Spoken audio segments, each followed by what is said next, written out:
Sir आप उनके family से सालों उनके साले हो आप?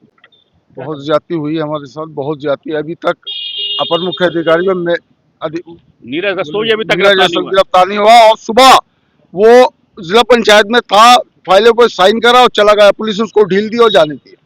और उसका नाम एफआईआर में है? एफआईआर में है। और फिर भी वो ऑफिस में पहुंचा? ऑफिस में पहुंचा बिली भगत पुलिस से, और उसको अरेस्ट नहीं किया। हाँ, और दूसरी बात ये, जो जिसने फर्जी अपने चोट मारी है वो अब तक है, उसको जेल नहीं भेजा गया है। इसलिए हो सकता है हमारे खिलाफ क्रास केस बनाएं फर्जी, हमें ये भय है। इस तरीके से कल से अब तक घटनाएं हो रही हैं, अभी तक उसको जेल नहीं भेजा।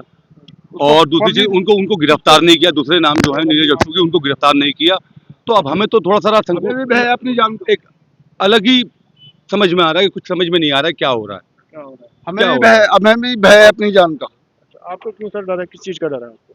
हमें ये भय है, वो अधिकारी जो है बाहर है, किसी भी तो हमें कोई हादसा करा सकता है या कर सकता उन्हें उकसा के कुछ करा सकता है अपने।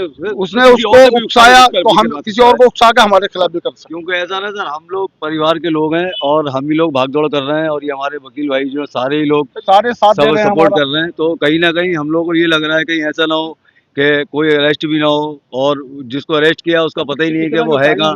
कल बोल रहे थे उसको बरेली रेफर कर दिया, लेकिन बरेली भी नहीं किया है, लेकिन अभी तक कहीं पता जो नहीं है। आपका डर है इसको आपने पुलिस ने अधिकारियों को नहीं बताया कि हमें भी डर है इस चीज का? सुरक्षा के लिए क्या करा? वो लोग सब सामने है साहब, सब सामने है, सब समझ रहे हैं, समझे। लेकिन हमारे साथ अभी तक कोई अरेस्टिंग नहीं करी, कुछ नहीं करा। और उसको अरेस्ट कर रखा है तो उसको जेल नहीं भेज रहा है, फर्जी तरीके से अस्पताल में लिए पड़े हैं उससे। हमें न्याय चाहिए जी, हमें न्याय चाहिए। हमें न्याय चाहिए, और उस मुल्जिम को जो है फांसी चाहिए हमें। एक आम आदमी की किसी की अगर कोई हत्या हो जाती है तो उससे मुलजिम के घर पर बुलडोजर की कार्रवाई हो जाती है, लेकिन हमारे अधिवक्ता साथी के साथ इतनी बड़ी घटना हो गई, उनकी हत्या हो गई, अभी तक इस तरह की कोई भी कार्रवाई नहीं की गई है। हजार ही एनकाउंटर हो गए। इनके घरों पर बुलडोजर चलना चाहिए जिन्होंने ये हत्या को अंजाम दिया है, और जो साजिश में शामिल है उन्हें भी जेल भेजा जाए। और जो नामजद मुलजिम अभी तक वह कार्यालय में बैठा हुआ है उसे भी पुलिस ने गिरफ्तार नहीं करा है, उसकी भी तुरंत गिरफ्तारी होना चाहिए। मैं देख रहा हूँ कि आप जब बात कर रहे हैं तो आपकी आंखें जो नम हो गई हैं। आपके भांजे भांजियां होंगे बिल्कुल छोटे छोटे रह गए हैं सर, है तो आप भी भांजे हो? नहीं, उन बच्चे फारूक खान के बच्चे, छोटे छोटे बच्चे बहुत लोग हैं। एक 14 साल की बेटी है, एक 12 साल का बेटा।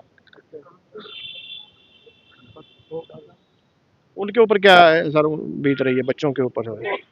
उनको क्या क्या कर सकते हैं, पहाड़ टूट पड़ा है, गमों का पहाड़ है, इसको कौन पूरा ना करे? होना तो कौन पूरा दुनिया के करे? हर आदमी समझ सकता है क्या होता है। बाप का साया चला गया जी, बाप का साया उड़ के बच्चों पे, बच्चे रात हो गए। बच्चे अनाथ हो गए। धन्यवाद सर। सामने देख सकते हैं कि जो फारूक वकील जिनको गोली मारकर जिनकी हत्या कर दी गई थी, उनके परिवार के लोग हैं, वो उनकी आंखों में आंसू है, सीने में दर्द है। पुलिस भी जो है वो दोषियों का साथ दे रही है, ये ऐसा इनका कहना है। जो सीसीटीवी फुटेज थी यूट्यूब पे चढ़ी थी उसको भी उतरवा दिया गया है, और कई जो दोषी हैं जिनका नाम एफआईआर में है वो आज़ाद घूम रहे हैं। ये हालात हैं आज रामपुर के, मैंने आपको दिखाया है, कल भी दिखाया था, आज भी दिखाया है।